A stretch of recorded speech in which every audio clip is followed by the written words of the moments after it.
Donc on cherche K pour que la fonction G soit une loi de densité. Pour que ce soit une fonction de densité, la fonction doit être positive. Donc G doit être positive sur l'intervalle 0,10. Donc elle est positive sur l'intervalle 0,10 dès que K va être positif, puisque quand X est positif, le X qui est là il est positif, et 10 moins X il est toujours positif sur cet intervalle là.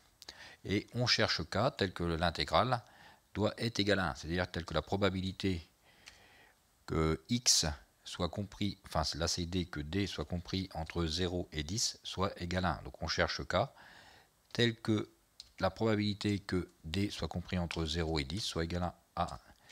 Je calcule donc mon intégrale. Donc je calcule l'intégrale entre 0 et 10 de la fonction f. Donc l'intégrale, hop, je prends ma touche intégrale. Donc c'est entre 0 et 10 de la fonction x multiplié par 10 moins x, 10 moins x, dx, entrée. Le résultat 166,66, donc en fraction ça me fait, le résultat ça va me faire 5 centières, donc 5 centières. Quelle est la fonction, quelle va être par quoi il faut multiplier 500 divisé par 3 pour avoir 1. Donc on cherche K tel que K multiplié par 500 divisé par 3 égale à 1. Donc K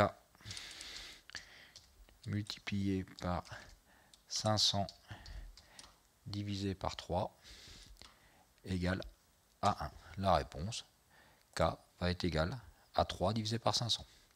Donc ça y est, on a trouvé notre valeur de K. Donc soit, donc K égale 3 divisé par 500. Ma fonction, ça va donc être la fonction 3 divisé par 500 multiplié par x multiplié par 10 moins x. Calculer l'espérance de D. Donc pour calculer l'espérance de D, donc ça va donc être l'intégrale de la fonction x g de x entre 0 et 10. Donc l'intégrale entre 0 et 10 de la fonction g. Donc entrée. Donc ici j'ai mon, donc c'est toujours entre 0 et 10. J'ai mon 500, j'ai mon 3 divisé par 500, donc 3 divisé par 500 multiplié par x multiplié par la fonction entrée. L'espérance est égale à 5. Donc E de D est égal à 5. Que représente ce nombre? En moyenne, le blaireau va parcourir au maximum 5 km. Donc en moyenne, le blaireau parcourt 5 km.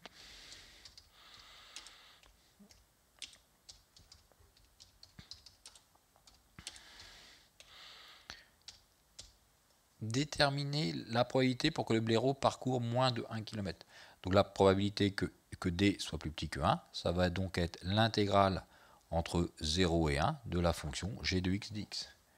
Donc l'intégrale entre 0 et 1 de la fonction g de x dx. Donc je reprends ma fonction.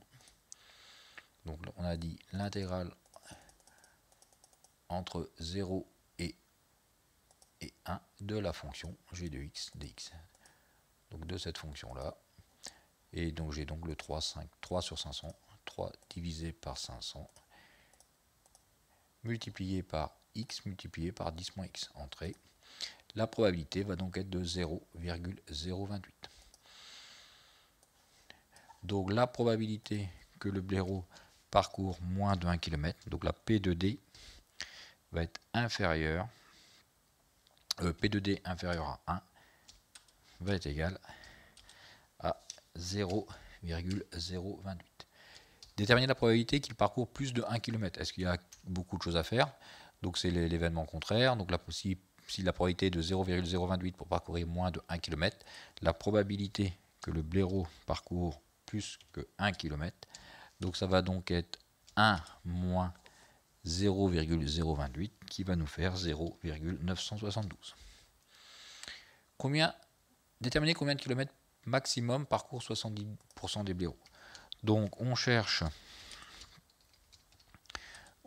X tel que la probabilité que D soit inférieur à ce maximum, petit x, égale 0,70.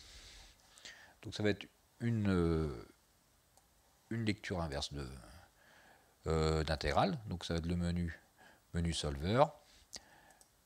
Donc menu solver, résoudre. Ma première équation, donc ça va être l'intégrale entre 0 et x. L'intégrale entre 0 et x de la fonction g de x dx. Donc 3 divisé par 500 multiplié par x multiplié par 10 moins x. Et je cherche quand est la valeur de x pour que ce nombre-là soit égal à 0,7. Ok. Donc mes bornes, je peux peut-être l'aider un peu. Ça va déjà pas être dans ce... Ça va être forcément entre 0 et 10. Donc ça sert à rien de la faire chercher sur tout l'intervalle. Donc entre 0 et 10, entrée et résolve. Et je vais donc avoir ici 6,36. Donc la probabilité, la valeur maximum, combien de kilomètres par maximum parcouru par 70% des blaireaux. Donc on a x égale à 6,37 km.